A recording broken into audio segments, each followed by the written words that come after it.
Je voudrais partager l'expérience de ma vie, comment j'ai retrouvé l'essence de ma vie, le vrai sens de la vie.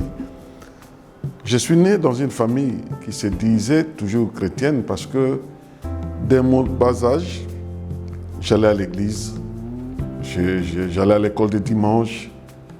Mon père et ma mère, c'était des anciens de l'église, c'était une église protestante. Et chaque dimanche, j'étais présent à l'église. Et je me disais d'être chrétien parce que j'étais baptisé et que je faisais partie de l'école des dimanches et consorts. J'ai grandi dans cet environnement-là.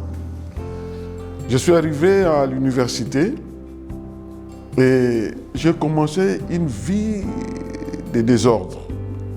Je buvais, je fumais, je courtisais les filles ici et là. Vraiment une vie de désordre, donc je ne comprenais pas ce que je faisais moi-même. Mais je continuais toujours à aller à l'église. Quand bien même je menais ce genre de vie, je me disais toujours chrétien et j'allais à l'église.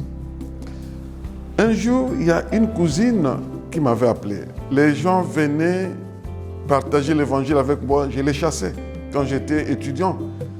Ils venaient de homme en homme, de chambre en chambre. Quand ils viennent chez moi, je les chassais. Je ne voulais pas les entendre. Mais je me disais chrétien. Un jour, pendant les vacances, il y avait une campagne d'évangélisation dans le quartier parce que souvent les vacances, on quittait le home des étudiants pour aller à la maison.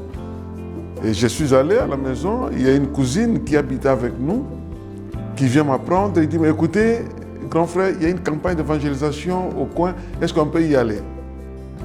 Connaissant ma vie qui n'était pas bonne, tout le monde me connaissait, que j'avais une très mauvaise vie. Alors me voir à la campagne d'évangélisation, c'était une honte pour moi.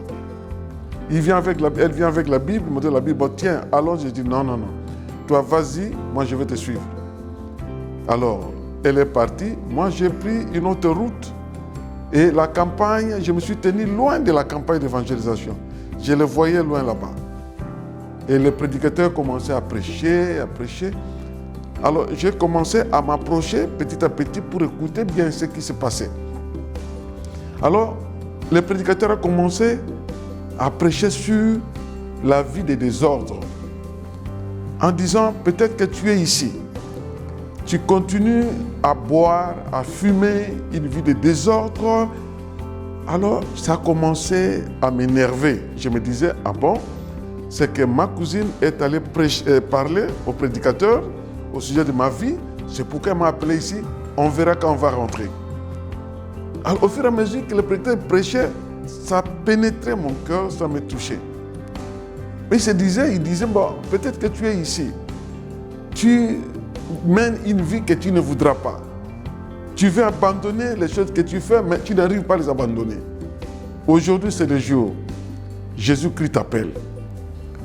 Quand j'ai entendu ce message-là, qu'aujourd'hui c'est le jour, Jésus-Christ t'appelle, peut-être que tu fais des choses que tu ne veux pas et tu es incapable de les abandonner, Jésus-Christ peut t'aider à les abandonner.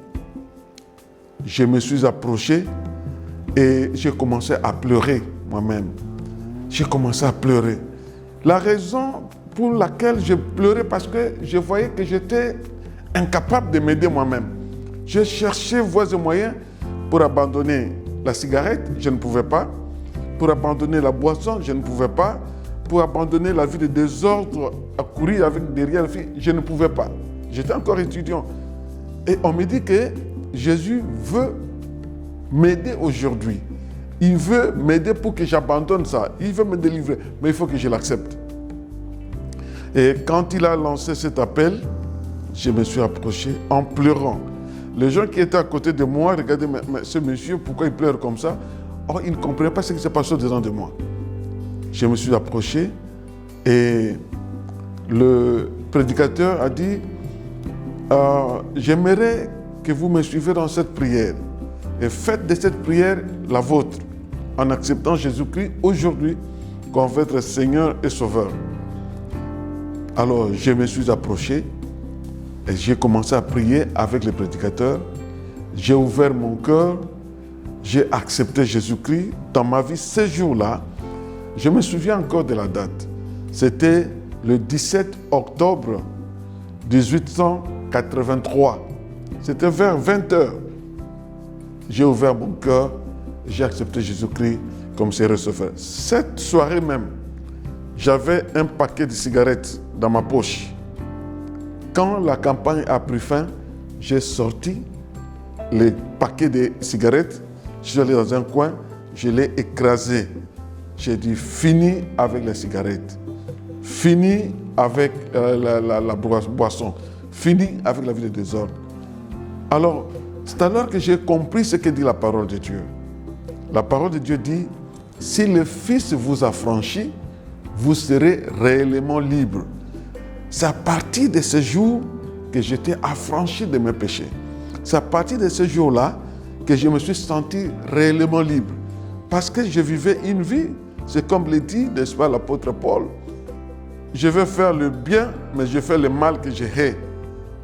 Qui me délivrera? Et ce jour-là, j'étais délivré par le Seigneur en l'acceptant dans ma vie comme Seigneur et Sauveur. Ce que Jésus-Christ a fait pour moi, il peut le faire aussi pour vous. Ma condition que vous suivez les étapes suivantes. Premièrement, vous reconnaissez que vous êtes pécheur, que vous ne pouvez pas de vous-même vous sauver. Vous êtes incapable de vous sauver. Deuxièmement, que vous reconnaissiez que l'homme est pécheur. Nous sommes nés dans une nature pécheresse. Et le péché nous sépare de la gloire de Dieu. Et on ne peut pas se sauver seul. Troisièmement, il faut comprendre que Jésus-Christ est le seul chemin qui nous amène vers le Père. Il a dit, je suis le chemin, je suis la vie et la vérité. Nul ne peut aller au Père que par moi.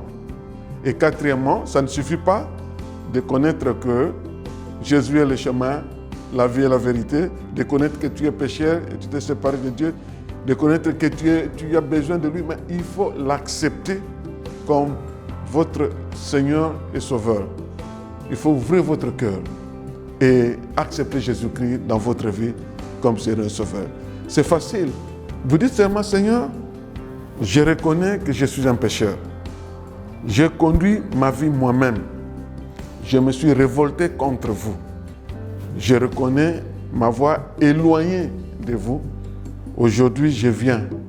J'ouvre mon cœur.